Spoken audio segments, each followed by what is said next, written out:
truly believe in the Magic.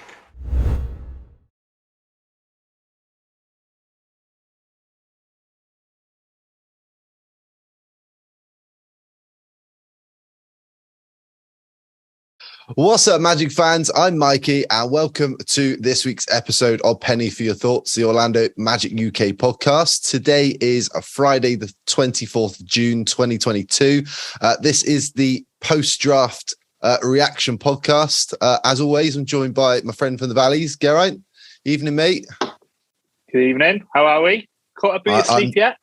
No, not really. I'm surviving on 4 hours sleep. I think it was 2:30 this morning. I went to sleep, and then my little one was going, "Mummy, mummy," at 6:30 this morning. So that's 4 hours, and I'm surviving. Hang on, she called you mummy. No, not me. This is not a good start, is it? I'm not even going to go there. I'm going to carry on. Connell, how are you, mate? Yes, I'm all right. Yeah, I mean, like you say, there's worse reasons to have to stay up until 2:30 than watching the Magic pick number one overall in the draft. So even though we might be lacking sleep, we do wake up with Paolo Banchero. So I'm not complaining. Yeah, absolutely. And this week we are joined by friend of the show and host of the Sixth Man Show, our friend Jonathan Osborne. What's up, Jonathan? Thanks for joining us, man. What's going on, guys? Thanks for having me. Super excited. Likewise, didn't sleep much last night. Didn't sleep much the night before last. So very, very tired. Looking forward to going to sleep tonight pretty early and just, maybe be able to relax a little bit tomorrow, but we'll see. Thanks for having me. No problem at all. Well, you guys have been killing it over the last, likewise, ever since the draft lottery. You've had a busy week hosting different events. Do you want to tell us more about what you guys have been doing this week with that? Yeah. First of all, thank you for the kind words. You guys have been killing it. Likewise, I've always been, I think, probably your guys' biggest fan over here in the States. And I think anyone that is a fan of the Magic should listen to us. They should listen to you guys as well. There's a ton of great Magic podcasts. This week, we partnered with the Orlando Magic again and Michelob Ultra to kind of do like a pre-draft tour. Just had a few bars around the Orlando area. We were at the Lodge in downtown Orlando Monday night. It was Cavo's Bar and Kitchen Tuesday night. And then Wednesday was Ollie's. Tuesday night, RJ Hampton came out. Wednesday night, I know G really missed out. Nick Anderson came out to us. I know that is his Magic GOAT. It was great to see those guys. I was there Monday, and then Luke was there Tuesday. Kevin was there Wednesday, but pretty good turnout. It's just all about trying to get the city excited about the team and excited for the draft. So it was really, really fun. We had a great time last night at the Amway. Great reception for Paolo, and just really confident in this team. Been talking to everybody about it. So excited, ready to get back to the playoffs and the finals and finally get our championship. Finally. Absolutely. Well, let's dive straight into why we're here tonight. Obviously, it's been 5 weeks since we've had all this speculation, smoke screens, rumors, endless debates about who the Magic should pick number one overall. They eventually went for Duke forward Paolo Banchero. I think we can all agree for several weeks it certainly felt like a two-horse race between Jabari Smith and Chet Holmgren. On paper, it felt like Smith was going to Orlando, Holmgren was going to OKC, Banchero to Houston. And on paper, it looked like those three players were a good fit for all three teams. But obviously, we had the shift in betting odds that changed the last day or two before the draft. And then Banchero was third favorite. And then the next minute, he's the favorite to go number one to the Magic. So starting with Jonathan. You were obviously at the Amway Center last night. You had the draft. You had the pre-game party, and then you were at the Amway for the draft watch party itself. So, what was your initial reaction to hearing Paolo's name being called, and what was the atmosphere like before and after? Yeah, so I guess like you kind of have to start with the whole story. So again, like I said, I couldn't sleep. What was that Wednesday night? So the night before, and around 2 a.m. all of a sudden Twitter is exploding, and it's very rare for Twitter to start going crazy that time of the night. And, the odds are just shifting back and forth so much. It's like, what is happening? That's where a lot of the rumors came that Houstan was potentially trying to trade up to number 1 to draft Paolo. So that morning, Woj tweets, he still firmly believes it's Jabari number 1, Chet number 2, Paolo number 3. And then the odds shift all the way back to Jabari. And people are like, oh, well, we got really excited, but now it just kind of seems like it's going to go the way that we thought it was. So I head into the draft, and even though I felt really strongly that it was Jabari, I was trying to go into it without any expectation because I knew that we're putting together like a draft week vlog because we did some of those draft tours. And I recorded a video Monday morning. I just had a funny feeling the pick was going to be Paolo. And I think I said it in that video. I thought this front office was going to surprise us, and they did. But yeah, there was rumblings it was going to be Paolo. People are talking about these tweets from Woj, kind of all around us. And I'm just waiting and waiting and waiting. And then it's Paolo. And I'm like, wow, they're Paolo's the pick. And then we were like, well, wait a minute. Let's see if anything happens with Houstan. And we waited and we waited and waited. And it's Jabari. And then the Magic are making posts and they have the press release. So it seemed very likely that it was Paolo. And now, of course, we know that it is. So I was surprised. I wasn't shocked. I totally understand how they came to the conclusion that Paolo was the number 1 guy. Yeah. Well, Paolo being a 6'10" forward, 250 pounds, versatile scorer, average 17 points a game, 8 rebounds a game and 3 assists, shooting 34% from 3 last year for Duke. Had a big season for them, probably arguably the best player in college basketball. So definitely excited. Obviously we hosted last night's virtual watch party, which isn't the easiest thing to host because it's a little bit more difficult to get the same sort of excitement when we're all sat in front of our computer screens till 2:30 in the morning. But now you've had a bit of time for it to sink in and think about how Banchero's going to fit. How are you feeling now? Yeah, I'm feeling good now. I won't lie. When, just like what Jonathan said, we were, thinking it was Jabari. As I mentioned, if you do want to go back and watch the watch party, we've got it on our YouTube channel. So I was firmly Team Jabari. I was a little bit shocked, as was everybody really, that, Paolo was picked first. But reading between the lines, what people are saying today, looking at Banchero, in a lot greater detail. He does seem to be, Batman and not Robin. Your go-to guy, somebody who can put the ball in the hoop, absolute focal point on offense, and somebody can just get you the bucket. And that's what we've needed. We've probably got too many Robins on this team, and we need somebody to be that very focal point. So best player in the college game. You can't ask any more than that. The kid's only 19, for heaven's sake. 250 pounds, I believe he is. He can shoot the ball. He's everything we wanted, really. And I've got to touch upon the second round draft pick as well, Caleb Houstan. I'm quite impressed with looking at his stats as well, because we didn't really do any sort of a deep dive into the later part of the first round or the second round.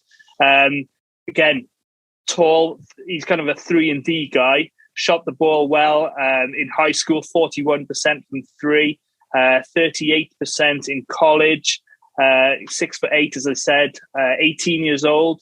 So, and he's also, he went to Montverde Academy in Orlando. So, locality wise, he knows the area. So I'm looking forward to seeing what he can bring too. Yeah, absolutely. Connell, you said it last night before we got into the draft. You weren't nervous, but you were putting all your trust in the front office that they were going to make the right pick regardless. I think we were all in the Jabari Smith camp, but like G, are you excited for Banchero? Now he's a Magic player.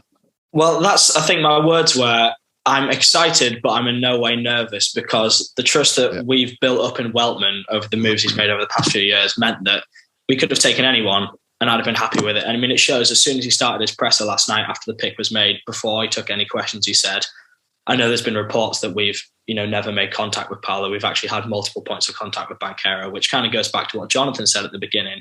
We have no clue, and we'll never have no clue. And our front office is probably one of the, if not the best at this, at keeping things under wraps. Like you say, the odds were shifting on the day where, Jabari Smith was Smith Jr. was heavy favourite, and then it turned out being Paolo. Woj didn't know, we didn't know, nobody knew, but Weltman knew, and Weltman's always going to know. So when you look at, the scouting reports before the draft happened, it seemed that the consensus was the most NBA ready guy was Paolo. And I think that's probably what's kind of played into their decision making. It's a smart pick because Chet was always going to be a risk. And I feel like with the injury record that we've had, his kind of medical issues that he might have, his frame, taking that step up to the NBA, we'd have been a lot more nervous, I think, going into next season with Chet than we're going to be with Paolo. I feel like we're all very comfortable with him. He's shown what he can do at college. Like you say, one of the best college basketball players, if not the best college basketball player last year. Duke provide so many good NBA prospects. They've got a great record. Weltman's got a great record.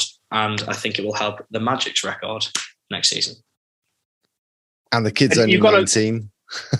The kid's only 19. He's younger than me. That's the thing. He's younger than me, which is crazy to think that guys younger than me getting drafted now. But, I've 2 more years I've got to declare. So there's still hope.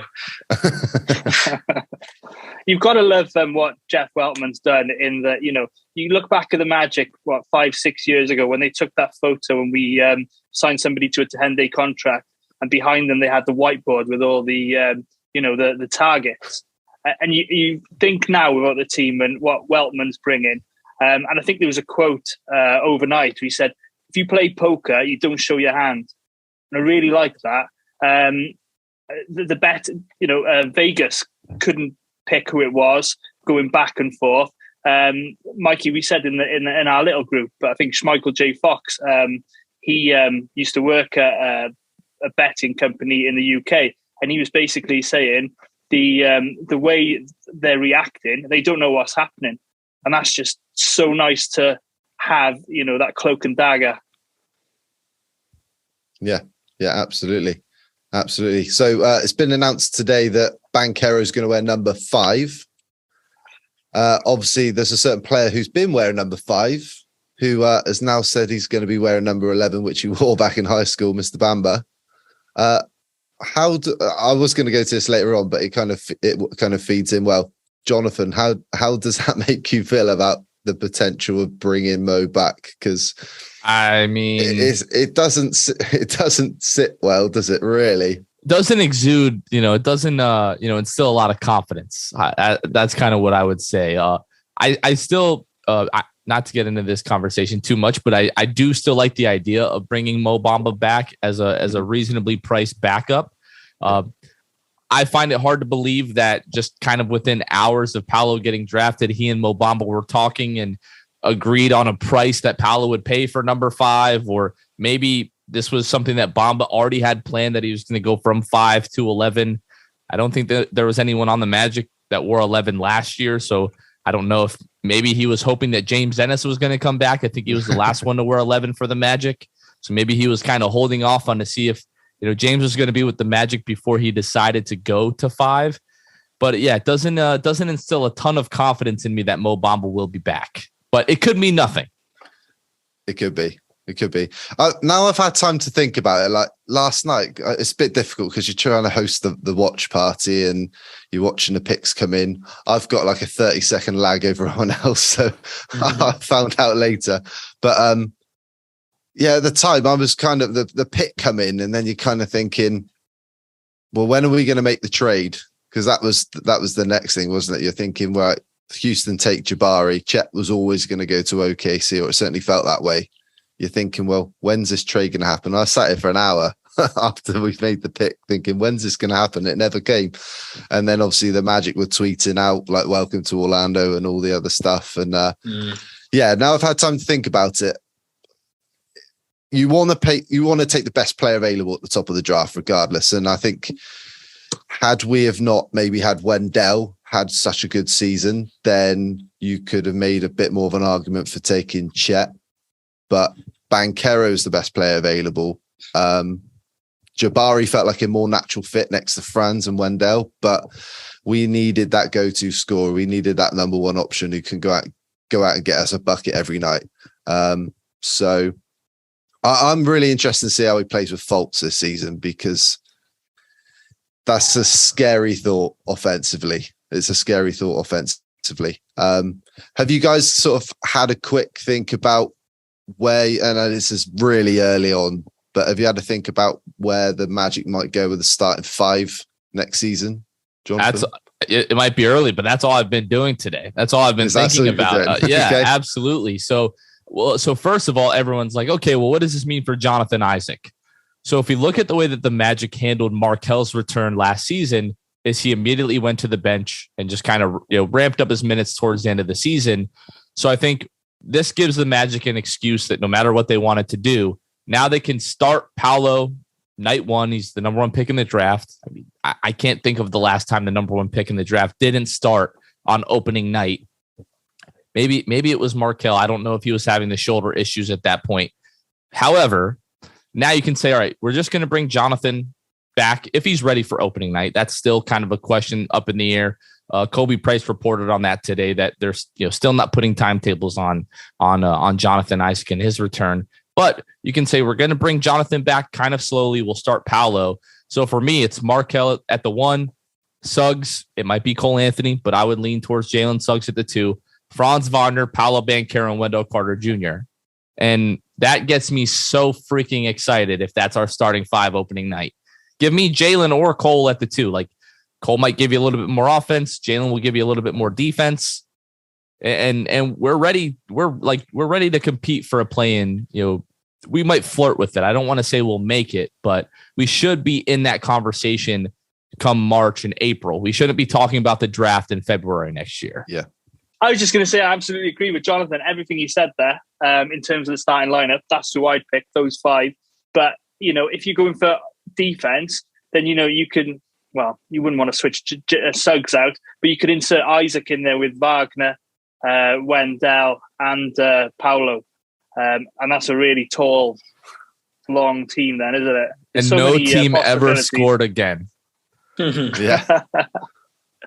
Gary said it last week, didn't he? Teams might be playing us and winning or losing 1-0. That might be what it comes down to next year.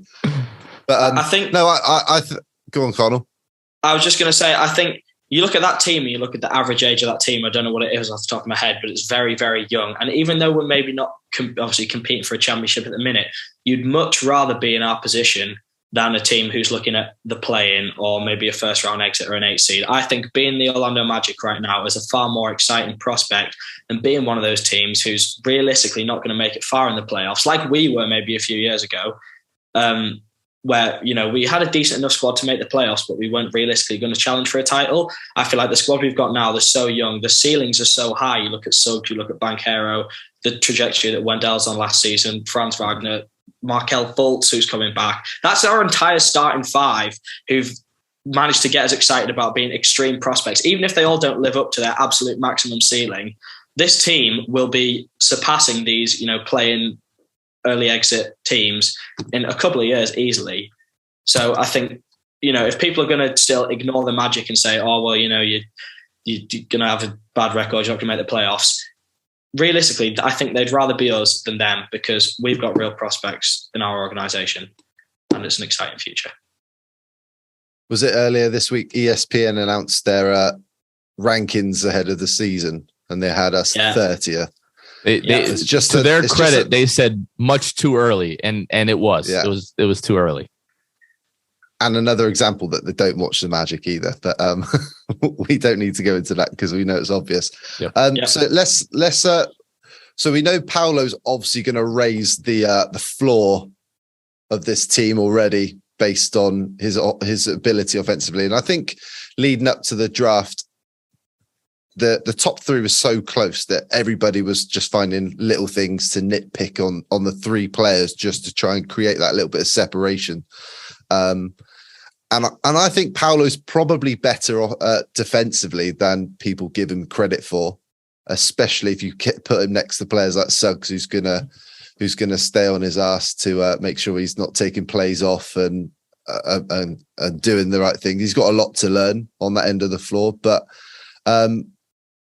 let's go on to the second round pick. Obviously, yesterday before the draft, earlier in the day, the Magic sent the 35th overall pick to the Los Angeles Lakers in a trade for a 2028 second round pick and our favorite thing, cash considerations.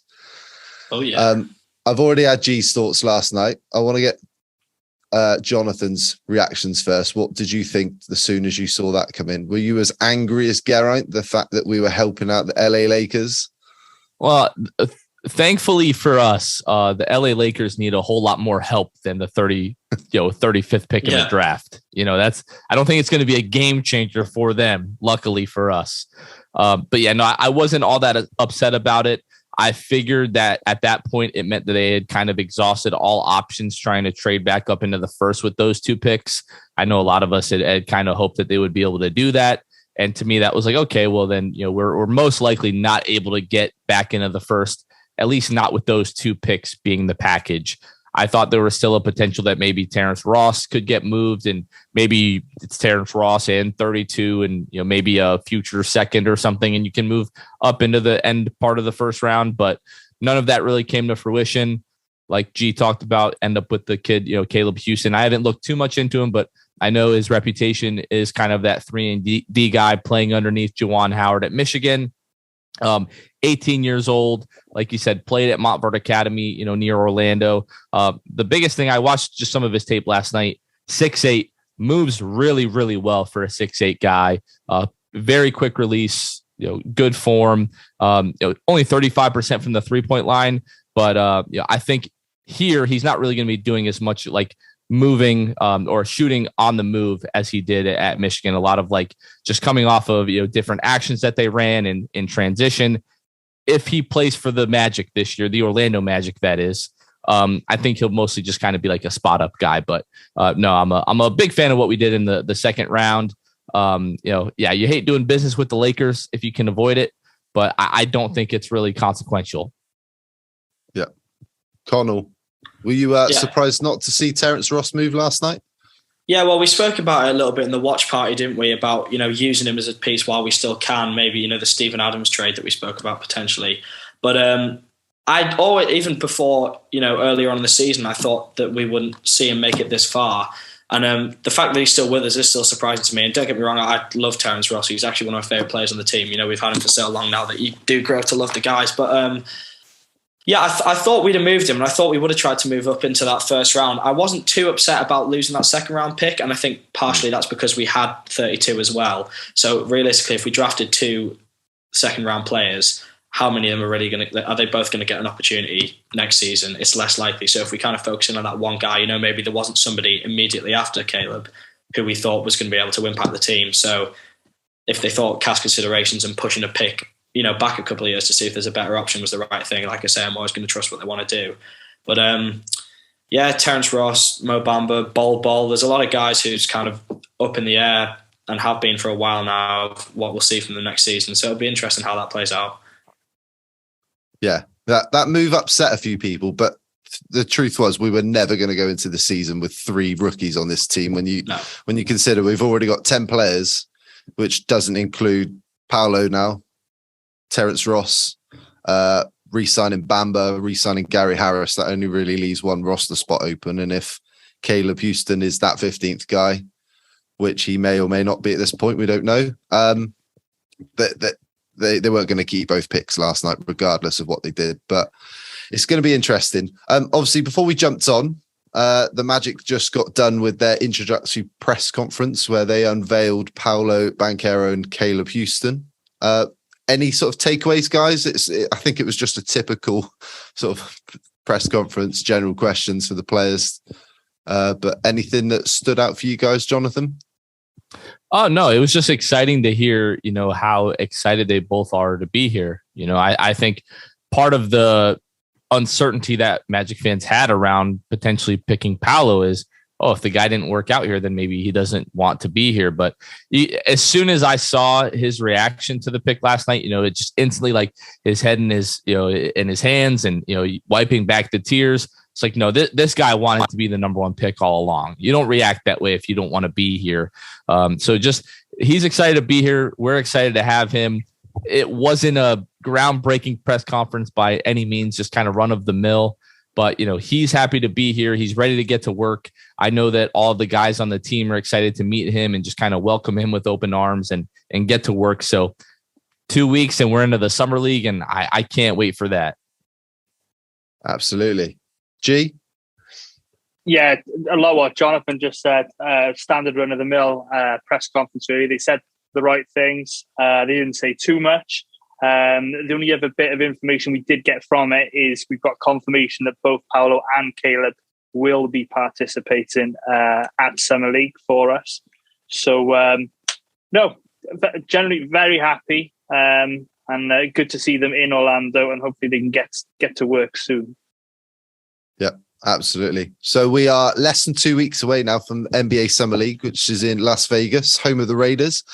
Starts on Thursday, the 7th. I just had to throw that in there. Thursday, the 7th of July, where we play the Houston Rockets, which is a nice early 3 a.m. tip-off for us in the UK. How are you guys going to stay up and watch that? Or are you going to record that, watch it the next morning? Jonathan, right? I've had 4 hours sleep, and I will not be doing this for a while. I can tell you that. Yeah. Do you know what? It makes you feel hungover, and the older you get, the worse it gets. It really does. That's how I feel today. I feel like I've been drinking all night, but instead it was just like fantasizing about Paolo Banchero, running pick and roll with Wendell and hitting Franz Wagner in the corner for an open three. Absolutely. Yeah, absolutely. So it's going to be our first chance to see Paolo and Caleb suit up in Magic colours. And head coach Jamal Mosley gave a one-word response earlier. Somebody asked him if they were going to play in Summer League, and he just said yes and started laughing as if it wasn't going to happen. Obviously, we'll be taking on Jabari Smith, Jalen Green, and the Rockets. So that's going to be a tasty first opening game to Summer League. How are we feeling about that? I don't think it's really a better game we could start off with. I wanted to ask the two of you, are you all, well, the three of you, sorry, are we all looking forward to Jabari torching the Magic twice a year for like the next 10 years? That hadn't even entered my mind until you said that, and now I know he's going to want to prove them wrong. He was definitely unhappy that he didn't go one. Yeah. I was about to say that you could see it on his face, even when he got selected and he was walking up. I don't think he looked happy at all, because he was probably looking at the odds himself thinking, oh, brilliant, I'm going to be the number one pick here today. But you could tell that he kind of thought he deserved that, which isn't a good thing to someone coming playing against the team that he feels should have drafted him with that fire in his belly. That's not what we need. But like you say, look, we've got defending on our team now. We're going to be fine. He's going to be single digits every time we play them, so we'll be good. I hope he doesn't hear this. I don't know if he's a listener to Penny for Your Thoughts, but no, I'm not sure. It's unlikely. So after the opening night, we've got the Sacramento Kings on Saturday, the 9th of July, which is a nice early 9 p.m. tip-off for us. We can cope with that against Keegan Murray. Then we play the OKC Thunder, Chet Holmgren, on Monday, the 11th of July, which is a 2 a.m. tip-off. And then they will finish Summer League against the New York Knicks, which is Thursday, the 14th of July, 12:30 tip-off in the morning, which is fantastic. No sarcasm involved at all.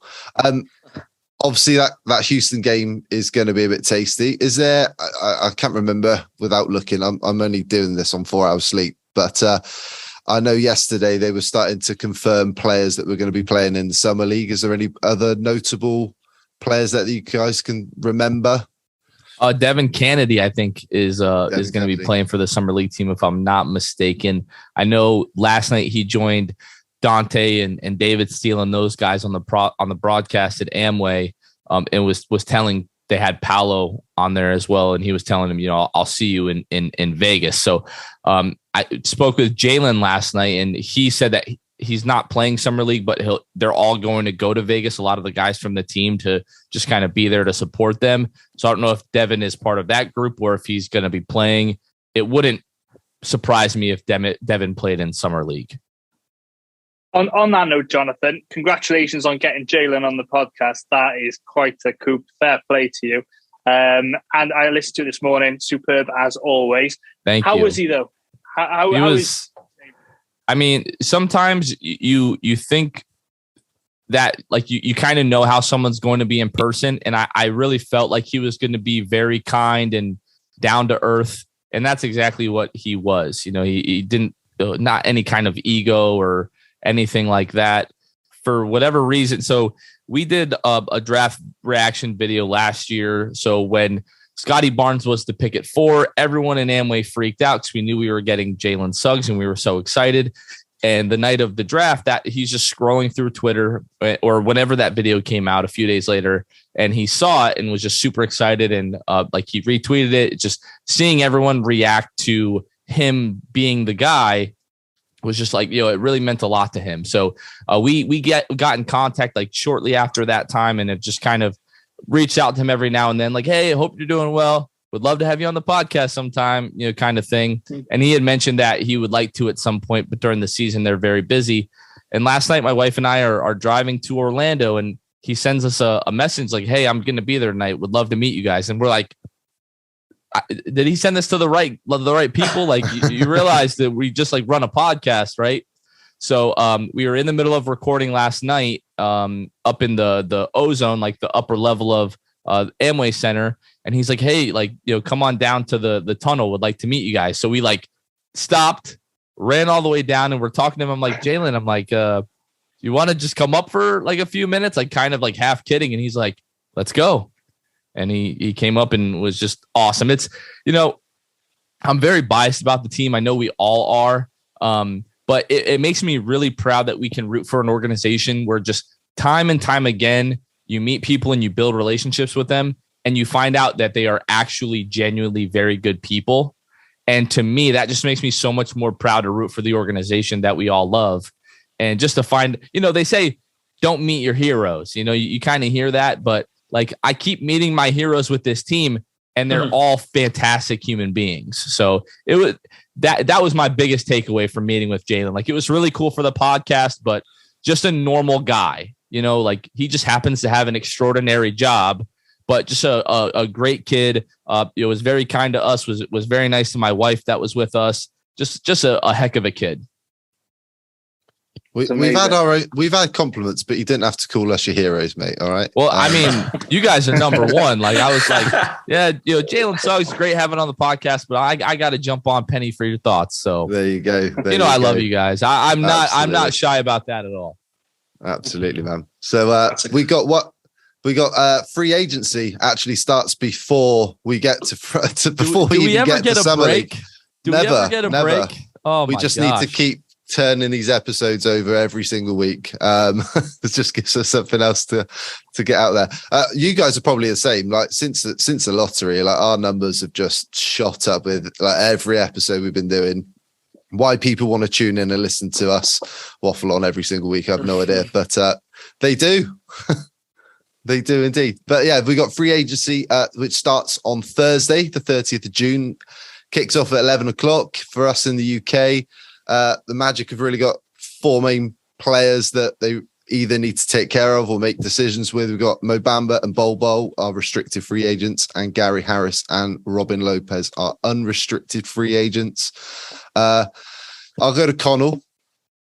Any sort of any of those players you want to bring back? Any of them you think are going to come back? I think Mo Bamba at the right price. The only thing I fear that obviously we're not going to bring him back as a starter. So will another team want to pay more for Mo Bamba than we want to pay for him? Probably yes. That's how I see it. It's going to be a shame to see him go because I remember it was when I first started kind of getting the ball rolling back into basketball again. And I stayed up after my GCSEs and I watched the Mo Bamba draft, and then I got myself a Mo Bamba jersey and I was like, right, let's do it. He's going to be the guy. And it's sadly not worked out maybe how we'd have hoped. He's a great guy and he's a great player, but he's maybe not reached the levels that we thought he was going to. So it'll be sad to see him go because he's another one that he's been around for longer than most of the guys now that you've formed an attachment to. But I don't think he'll stay. I don't think Bol Bol will stay. You know, I've read on Twitter a lot of talks about him going to X amount of different places. It seemed like he was never really fully kind of involved because obviously he came with an injury. He never really played. When you'd watch, he was always kind of sat at the end of the bench. I don't know if he ever really got the opportunity to integrate himself into that group of players because, like you say, we've got a really good group of characters there who I think would kind of welcome him with open arms, but maybe the injury and trading halfway through the season sort of thing maybe affected that, settling in process a bit adversely. With regards to Gary Harris, he's a guy I like a lot. And also, we spoke about we weren't going to take on 3 rookies this year. We need somebody who's a little bit older to guide these. Same with Robin Lopez. I don't think we'll keep Robin Lopez. If it's any of the 4 that you've just mentioned, I think it will be Gary Harris. I think he's debatably the best player of the 4, and he's got that experience that Bamba and Bol don't have. And if you want to fill a roster spot with a guy who's going to teach the young guys, Gary Harris has shown that not only is he going to act in that kind of mentor role for them, he can also play well and get us a bucket. So I'd like us to keep him just because I like him. Yeah, absolutely. Jonathan, what do you want to see happen in free agency?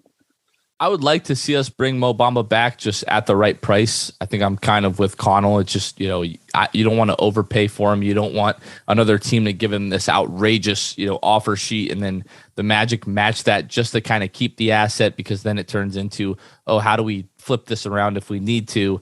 I don't think I'm so concerned with that because this front office has proved that they do a really good job with structuring contracts and making sure that whenever we need to, we can get out of this contract and trade these guys. We saw it happen with Al-Farouq Aminu. He's just kind of a throw-in to the Vucevic deal, but you get off of the $25 million a year for Vuce as much as we loved him, and then you got off of the Al-Farouq Aminu contract as well. So I would like to see Mo Bamba back, but it will not surprise me if he is not back. Bol and Robin Lopez, I'd be surprised if those guys are back. One thing. And I think part of the excitement with Jabari is that, all right, we are going to finally add shooting. So Paolo, I think, can evolve as a 3-point shooter, but he's not quite there right now.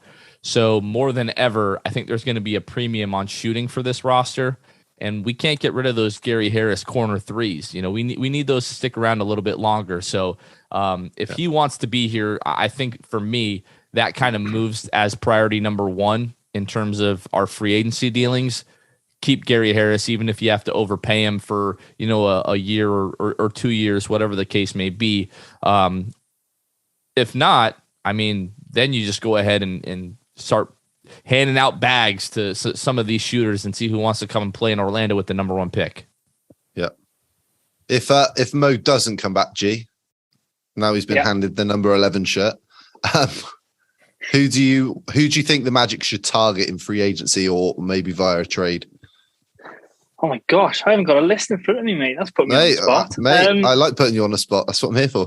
Can I give you some center free agents candidates? I'll help you out here. Yusuf Nurkic, obviously DeAndre Ayton, that's still kind of up in the air. Serge Ibaka, Thomas Bryant, he's an unrestricted free agent. Avika Zubats, he has a team option, so we'll see what they do there. Then let's get to the unrestricted free agents: JaVale McGee, Robin Lopez, Gorgie Jang, Dwight Howard. We can have that conversation maybe. Ed Davis, Hassan Whiteside, Andre Drummond, Dwayne Dedman. And then we start to get to some of the other candidates: Bol, Tony Bradley, Isaiah Hartenstein, Mitchell Robinson, and so on and so forth. So, quite a bit, not really any high-profile centers out there, maybe outside of DeAndre Ayton. But, quite a few options there. Yeah. There are a couple of good names there. The first one you said, Nurkic. I love Yusuf Nurkic, but he's a starting caliber center, isn't he? So I can't see us going after him, unfortunately. And as you guys have mentioned before, shooting's going to be a premium, and I think we'll concentrate our money on trying to perhaps keep Gary Harris, or even, like you said, pay Mo Bamba, but only so much. So looking at that list, Robin Lopez doesn't seem such a bad option to bring back off the bench as a mentor. You also mentioned Dwight Howard. We're going full circle there, aren't we? I think he could bring something. I really do. But, I think the front office has made the decision in that, we're done with that. We've moved on. That's the past. Let's leave it where it is. But he's a very capable player, even in limited minutes. Georgi Jeng, again, he could give you some minutes off the bench. So plenty of options there. If you were to say to me, who would you want out of those? My gosh. The problem is you've got to define a role for them. Okay, let me ask you a slightly different question then, because Jonathan already said this earlier, that it looks at the moment like JI is going to come off the bench. So is there any big men there that you think is going to complement playing with JI?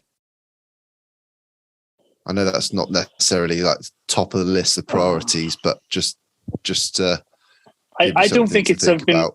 Yeah, I don't think this summer is the summer to go after that backup centre, if you know what I mean. If you can bring Mo Bamba back, give him another run. Another name from that, Mitchell Robinson. I like him a lot.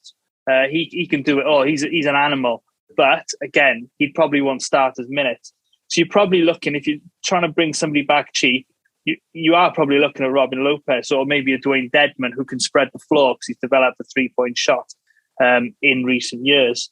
So yeah, difficult question, and that's why we're not paid the big bucks like the front office is. Absolutely. Connell, you want to add anything to that? Anybody there?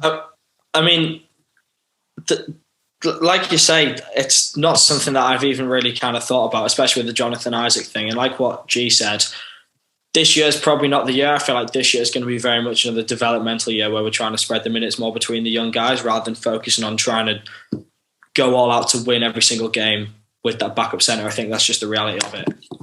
By the time it gets to the end of the season, we might find ourselves in a position where we aren't trying to win every single game. It could happen. So trying to, throw in a load of money at a backup centre that's going to try and help us push for, to compete for the playoffs, to play and something like that. I don't think that's this season. So, a lot of these guys we're talking about are older guys who might settle for a 1-year contract, like Robin Lopez, for example. I think it makes sense for a 1-year contract to an older guy who's going to be able to take up that mentor role, who can kind of go into practice and beat up Wendell Carter, basically, and, keep giving him tough sessions where they're going to teach him how to play in the league against, an experienced vet. So I don't know which name it is, but I think it needs to be that type of player. And I think it'll be next year or potentially the year after that we think about Wendell's got another year or two under his belt. He's really come on. Now who's going to back him up? And Wendell's really the main guy who doesn't need mentoring as much. And those roles can kind of reverse. And then we've got somebody who's going to come and make more of an impact. Yeah. I want to see somebody a little bit younger than Robin Lopez. I love Robin Lopez, and I think he's a great vet to bring back in the locker room for all these young players to have around. But if we're going into next season with him as our backup centre, when you think Wendell's Wendell's spent the last 2-3 years struggling with injuries. This year he's had his best year. I think he played 62 games this season off the top of my head. He still missed 15-20 games this year. So to me, you want somebody who's a little bit more durable to play that backup centre role. I'm not saying throw big money at them, but you need somebody there that you can rely on to step in when we need to, whether it's, like you said, even like somebody like Georgi Jeng, he's just going to fill a role. Whether he's that guy, I don't know. But anyway, moving on, because we've already covered a lot already. Just a quick thank you to everybody who joined us last night for our watch party on Zoom. We had about, on average, 25-30 of you guys with us throughout the entire night. We had Meg and Rob, who joined us from the Barclays Center, who were actually at the draft, and they jumped on with us for 5-10 minutes last night. We had Al and Anthony from the Ozone Pod. They jumped on and said, hey. Our friend Kyle from View from the Cheap Seats, the YouTube channel, he jumped on. He was also at the Amway Center last night, and he's actually posted a draft vlog from going to the watch party last night, and he did a tour of the locker rooms and the practice facility, and they bumped into Chuma Okeke, RJ Hampton when they're doing the round, so that was quite cool. And then in the middle of it, he's like, and I made an appearance on the Magic UK watch party, and he's put the most gormless screenshot of me possible. He could not have picked a worse one to have stuck on there. So thanks for that, Kyle. Appreciate that. But no, thank you for jumping on. We had a great night. We are doing a t-shirt giveaway. We've just launched a new online store. We've got some different designs. We're going to be adding more to that over the coming weeks and months. I did a quick draw before we jumped on. So we're going to give away 3 t-shirts to Tom Sone, Callum Dickson, and Steve Warburton, who joined us last night. So we'll get in touch with you guys. Send us your shirt sizes and what color you want us to order, and we can get those out to you as a thank you for getting involved with us. But yeah, I think that wraps it all up. I think we're all pretty tired. It's been a long week. Yeah. Lots going on. We've had, we got more to come. We've got free agency next week. We're going to have summer league in 2 weeks' time, and then it won't be long. And then we'll be in Orlando with Jonathan having some beers. I can't tell you guys how excited I am about that, by the way. Like, we've been talking on social media for years now, sure. But I just keep telling my wife, like, I'm really, truly excited for you guys to come over and finally get to meet you guys.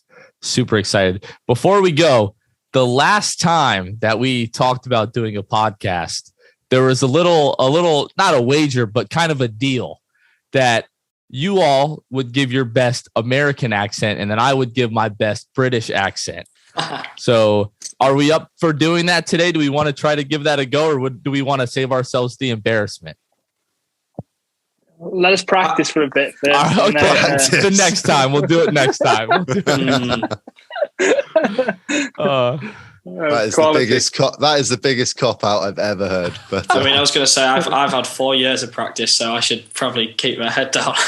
Yeah, so this is the first time Jonathan and Connell have met each other properly, formally. It is, so yeah. You lived in Orlando for a while, and you've got a few little stories that you can share with Jonathan. Yeah, I lived in Orlando from 2008 to 2012. I lived in Windermere. Right. Orlando. Yeah, Orlando-ish, close enough. It was like 10 minutes away from Disney. So when I was I was 6 till when I was 10, it was a good place to live. But I used to go to school with a couple of kids of the Magic players at the time. So Jason Williams' son, he was in my class at school. Shaq's kids went there. Jimmy Anderson's kids, stuff like that. That's awesome. So that's kind of where my basketball involvement comes from. I love that. That's sick. With the accent thing, obviously, well trained in my American accent. Right. Thing. I'm actually going to be hopefully moving back in a couple of years anyway. Cool. To go to UCF. Nice. To continue my studies over there once I finish university in England. So I love it. I'm sure there'll be plenty more meetups on the cards. A lot of content to be made. Absolutely. I love it. Yeah, look forward to it. Good times. And the last thing, we also had, I don't even think he's British necessarily, but we had Jeremy Soshan, who went, I think, 10th last night in the draft, who actually started playing basketball in Southampton when he was younger, which is literally like an hour's drive from where I live. And then he went and played Milton Keynes for a couple of years, and then went to the States, went to college, and now he's a lottery pick, which is pretty crazy. So, and there was something on NBA UK earlier with him with his British accent, just answering daft questions. But that's quite funny. But yeah, some British ties finally in the NBA at last. But anyway, we're gonna wrap it up. Jonathan, thank you very much for joining us. We really appreciate you giving us your time, man. Thank you. Always a pleasure. Anytime. Do you want to plug your podcast and your socials for our listeners? They should be subscribed, but if they're not, make sure you are. You never know. We've got a long way to go ourselves. But yeah, if you haven't ever checked this out, you can find us at the6manshow.com. We post articles. We've got a couple of guys that help us writing some articles from time to time. We release episodes every Monday and Thursday. You can find us on Apple Podcasts or Spotify or wherever else you get your podcasts. And then all of our podcasts are also on YouTube. You can find us on Twitter, Instagram, and Facebook at the 6-Man Show. So you can find us anywhere there. We'd love to talk to you guys, DM us, comment on our stuff, whatever. We try to engage with as many people as possible. But we really just love the Orlando Magic fan community and just want to see the Magic have as many fans as possible. For us, that's what it's all about. And, eventually winning a championship before we all die. That would be great. So thanks, guys. I really appreciate you having me. Absolutely. Well, like I said, we'll see you in October. We'll get organised on some things that we'll do some collabs or something when we're over there. But thank you as always for listening and watching. You can follow us on Facebook, Instagram, TikTok, and Twitter, all at Orlando Magic UK. Visit our website, orlandomagicuk.com. So from Geraint, Connell, Jonathan, and myself, until next week, go Magic.